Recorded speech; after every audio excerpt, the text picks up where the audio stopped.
Hello, welcome to kitchen delights. ഇന്ന് ഞാൻ മുട്ട കൊണ്ട് വളരെ എളുപ്പത്തിൽ ഉണ്ടാക്കാൻ പറ്റുന്ന ഒരു സൈഡ് ഡിഷിൻ്റെ റെസിപ്പിയാണ് ഷെയർ ചെയ്യുന്നത്. എഗ് ബുർജി.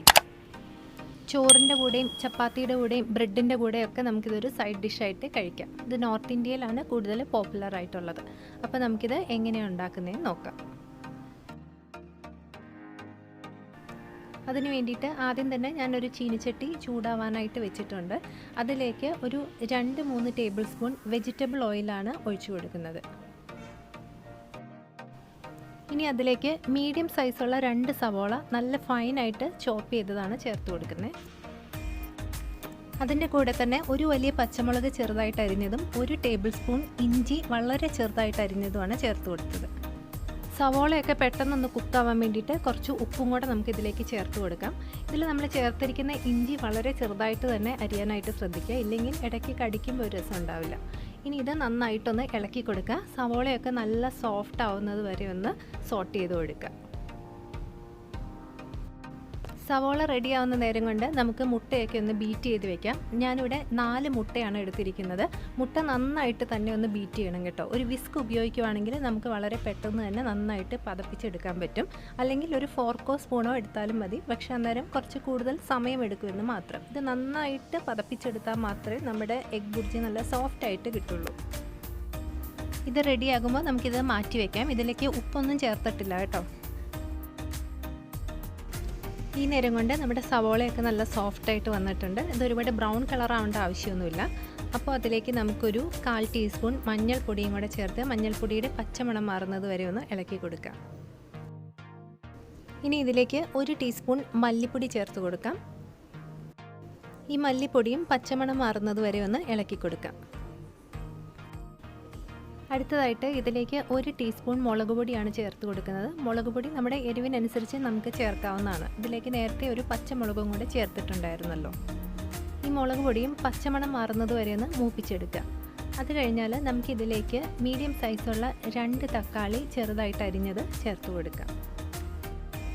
തക്കാളി ചേർത്തതിന് ശേഷം അത് നന്നായിട്ടൊന്ന് ഉടഞ്ഞു കിട്ടുന്നത് വരെ നമുക്കിത് സോട്ട് ചെയ്യാം. കുറച്ച് ഉപ്പും കൂടി നമുക്കിതിലേക്ക് ചേർത്ത് കൊടുക്കാം. നേരത്തെ നമ്മൾ സവോളയിൽ കുറച്ച് ഉപ്പ് ചേർത്തത് മാത്രമേ ഉള്ളൂ. അപ്പോൾ നമുക്കിനി ഇത് ഒന്നും കൂടി നന്നായിട്ടൊന്ന് ഇളക്കി തക്കാളിയൊക്കെ നല്ല സോഫ്റ്റ് ആവണ വരെ കുക്ക് ചെയ്യാം.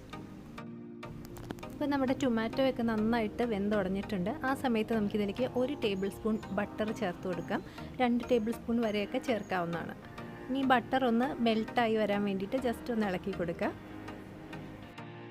ബട്ടർ ഒന്ന് മെൽറ്റായി കഴിഞ്ഞാൽ നേരത്തെ നമ്മൾ ബീറ്റ് ചെയ്ത് വെച്ചിരിക്കുന്ന മുട്ട നമുക്കിതിലേക്ക് ചേർത്ത് കൊടുക്കാം. ലോ ഫ്ലെയിമിലിട്ടിട്ട് തന്നെ ഇത് നന്നായിട്ടൊന്ന് മിക്സ് ചെയ്ത് കൊടുക്കണം. ഈ മസാലയും മുട്ടയും കൂടി നന്നായിട്ടൊന്ന് മിക്സ് ആവണം.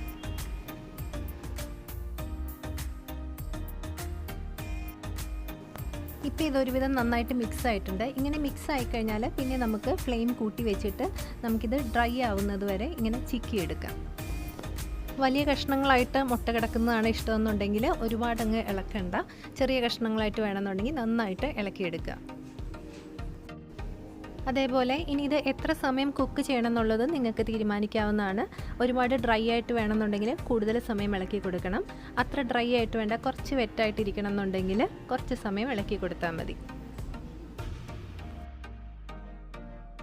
ഞാനിപ്പോൾ ഇത് അത്യാവശ്യം ഡ്രൈ ആക്കി എടുത്തിട്ടുണ്ട്. അതിനുശേഷം അവസാനം നമുക്കിതിലേക്ക് ഒരു 1/4 ടീസ്പൂൺ ഗരം മസാല ചേർത്ത് കൊടുക്കാം.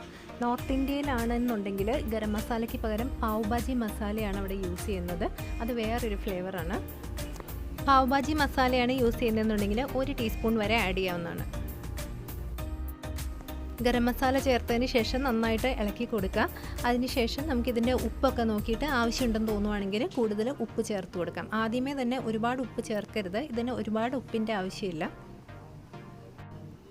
അവസാനമായിട്ട് നമുക്കിതിലേക്ക് 1 പിടി മല്ലിയില ചെറുതായിട്ട് ചോപ്പ് ചെയ്തത് ചേർത്ത് കൊടുക്കാം. മല്ലിയില ചേർക്കുമ്പോഴാണ് ശരിക്കും നല്ലൊരു ടേസ്റ്റ് വരുന്നത്. അതേപോലെ തന്നെ 1 നുള്ള് കസൂരി മേത്തി ഇതേപോലെ എടുത്തിട്ട് അത് കയ്യിലിങ്ങനെ റബ്ബ് ചെയ്തിട്ട് നമുക്ക് ഇതിലേക്ക് ചേർത്ത് കൊടുക്കാം. ഈ കസൂരി മേത്തി ചേർക്കുമ്പോൾ വളരെ നല്ലൊരു ഫ്ലേവറാണ്. പക്ഷേ അത് ഒട്ടും കൂടിപ്പോകാൻ പാടില്ല. വളരെ കുറച്ച് മാത്രമേ ചേർക്കാൻ പാടുള്ളൂ. ഇനി ഇതെല്ലാം കൂടി നമുക്ക് നന്നായിട്ടൊന്ന് മിക്സ് ചെയ്യാം. മിക്സ് ചെയ്തതിന് ശേഷം നമ്മുടെ സ്റ്റൗ ഓഫ് ചെയ്യാം. അപ്പോൾ ഇത്രയേ ഉള്ളൂ, നമ്മുടെ എഗ് ബുർജി റെഡി ആയിട്ടുണ്ട്. ഓഫ് ചെയ്തതിന് ശേഷം ആവശ്യമുണ്ടെന്ന് തോന്നുവാണെങ്കിൽ വളരെ കുറച്ച് ഗരം മസാല നമുക്കൊന്ന് സ്പ്രിങ്കിൾ ചെയ്ത് കൊടുക്കാം. എന്നിട്ട് നന്നായിട്ടൊന്ന് മിക്സ് ചെയ്യുക. അപ്പോൾ എല്ലാവരും ഒന്ന് ട്രൈ ചെയ്ത് നോക്കുക. വളരെ ഈസി ആയിട്ട് നമുക്ക് ഉണ്ടാക്കാൻ പറ്റുന്ന ഒരു ഡിഷാണ്. തീർച്ചയായിട്ടും നിങ്ങളുടെ ഫീഡ്ബാക്ക്സ് അറിയിക്കുക.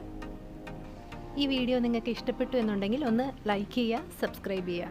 അപ്പോൾ മറ്റൊരു വീഡിയോയുമായിട്ട് നമുക്ക് വീണ്ടും കാണാം. താങ്ക്